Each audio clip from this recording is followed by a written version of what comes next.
कैसी हो तुम? मैं तो ठीक हूँ, तुम कैसे हो? मैं ठीक हूँ। और आदि कैसा है?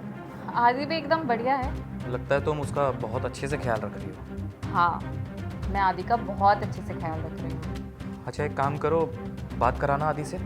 अच्छा, आदि से बात करनी है? ठीक है, अभी बात कराती हूँ। हेलो आदि कैसे हो तुम? पापा, मैं ठीक हूँ। बेटा, मम्मी ख्याल रख तो रही है ना तुम्हारा? हेलो, चलो ठीक है। हाँ, आदि के पढ़ने का टाइम हो रहा है, मैं तुमसे बाद में बात करती हूँ। ठीक है, ध्यान रखना अपना और आदि का भी। ठीक है, तुम भी। अरे यार सोनाली, क्या है ये सब? जब भी मैं तुमसे मिलने आता हूँ तुम्हारा ये बेटा कबाब में हड्डी बन के आ जाता है। जब भी मैं तुमसे मिलने आऊँ ना, इसको कुछ ऐसा काम दिया करो कि ये हमारे बीच में ही ना आए। अरे यार, तुम टेंशन मत लो, एक दिन ना मैं इसका किस्सा खत्म ही कर दूंगी। अरे यार, शायद इसका पति आ गया।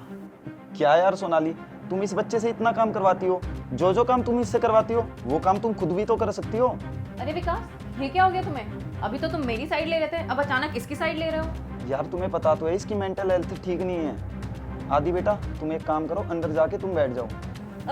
अरे अगर ये चला जाएगा तो इस घर का काम कौन करेगा? तुम्हें पता है ना, घर का सारा काम ये करता है, मेरे बस की नहीं है काम वाम करना। और तुझे बोला था ना बाहर वाले रूम की सफाई करनी है, जा सफाई कर।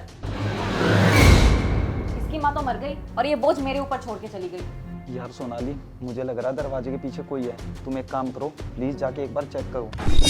अरे विकास, वो तुम्हारा वहम है, दरवाजे के पीछे कोई भी नहीं है। सोनाली, तुम मेरी बात का यकीन करो, वहाँ जरूर कोई ना कोई होगा। अच्छा ठीक है विकास, तुम यही रुको, मैं देख कर आती हूँ। आदि बेटा, मुझे माफ़ कर दे। मुझे नहीं पता था कि तेरी सौतेली माँ तुझ पे इतना अत्याचार कर रही है। मैं तो चला जाता हूँ बॉर्डर पे देश की सेवा करने के लिए, और तू यहाँ पे अकेला रुकता है। इसलिए मैंने दूसरी शादी की ताकि वो मेरे पीठ के पीछे से तेरा ख्याल रख सके। लेकिन उसने तो तुझे बहुत टॉर्चर किया। तो चिंता मत कर, मैं आ गया हूँ ना, अब मैं उसको छोड़ूंगा नहीं। पापा, मम्मी मेरे को बहुत परेशान करती है। जब मैं पढ़ने जाता हूँ, मेरे से मम्मी कपड़े दिलवाती है और बर्तन मंजवाती है।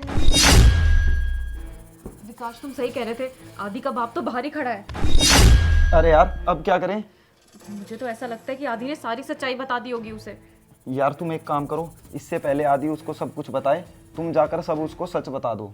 तुम सही कह रहे हो, मैं एक काम करती हूँ, मैं खुद से ही सारी सच्चाई बता देती हूँ उसे। चलो चलो जल्दी बाहर।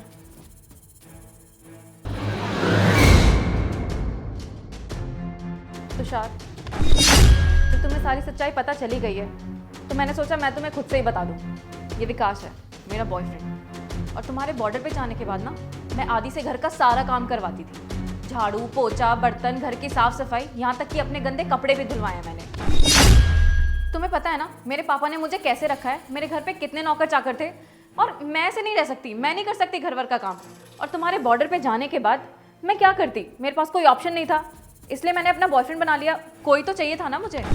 वाह सोनाली वाह, अच्छा हुआ कि तुमने अपनी करतूत ना अपने मुंह से खुद ही बता दी।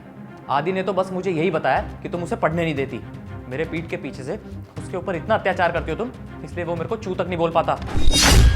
तुम्हें पता है, जब तुम मेरे से फ़ोन पे बात कर रही थी ना, मैं वहीं खड़ा था और मैंने देखा अपनी आंखों से कि तुम आदि पे कितना अत्याचार कर रही थी, और ये बेचारा अपने मुंह से एक शब्द नहीं बोल पा रहा था। इतना डरा धमका के रखा है तुमने उसे, हाँ? और तुम्हें पता है, मैंने तुम्हारे इस सो कॉल्ड बॉयफ्रेंड को ना जानबूझ के एहसास दिलाया कि मैं वहीं खड़ा हूँ, क्योंकि मैं ये देखना चाह रहा था कि तुम अपने मुंह से सच्चाई उगलोगी या नहीं उगलोगी। और देखो, तुमने अपने मुंह से अपनी सच्चाई बता ही दी। आखिरकार ना तुमने दिखाई दिया कि सौतेली माँ ना कभी सगी नहीं हो सकती। अरे कितना प्यार किया था तुमसे मैंने, क्या कुछ नहीं किया। और तुमसे मैंने शादी इसलिए की थी कि तुम मेरे पीठ के पीछे से आदि का ध्यान रख सको, उसकी देखभाल कर सको। लेकिन तुमने क्या किया? उस बेचारे पे तुमने इतना टॉर्चर किया। अरे अगर कल को तुम्हारे बेटे के साथ ये सब कोई करता तो कैसा लगता तुम्हें, हाँ? तुषार, प्लीज मुझे माफ कर दो, मुझसे गलती हो गई, मैं भूल गई थी कि ये मेरा भी बेटा है। प्लीज तुषार, मुझे माफ कर दो प्लीज। अच्छा, अब तुम्हें इसमें अपना बेटा दिखाई दे रहा है। तब कहाँ गई थी तुम्हारी ममता, जब तुम इसके ऊपर इतना अत्याचार कर रही थी, इससे घर का काम करवा रही थी? अरे इसकी ये उम्र पढ़ने लिखने की है, खेलने कूदने की है, ना कि घर का काम करने की, समझी तुम? मुझे क्या पता था कि मेरे पीठ के पीछे से तुम ये सब कर रही हो। अरे मैं एक फौजी हूँ, इस देश की रक्षा करता हूँ, लेकिन यहाँ मेरे घर में मेरा ही बच्चा सुरक्षित नहीं है। मुझे तो शर्म आ रही है तुम्हें अपनी बीवी बोलते हुए भी। मैंने बहुत बड़ी गलती की तुमसे शादी करके, तुम पे भरोसा करके। बस बहुत हो गया, अब मैं तुम्हारे साथ एक पल भी नहीं रह सकता। चुपचाप इस घर से निकल जाओ, और हाँ, अपने इस आशिक को भी लेके जाओ और रहो इसी के साथ ही, समझी? और हाँ, डाइवोर्स पेपर ना तुम्हारे घर पहुंच जाएंगे, तो याद से साइन कर लेना उन पे। प्लीज तुषार, मुझे माफ कर दो, तुम मुझे एक मौका तो दो। सुना नहीं तुमने? Just get out.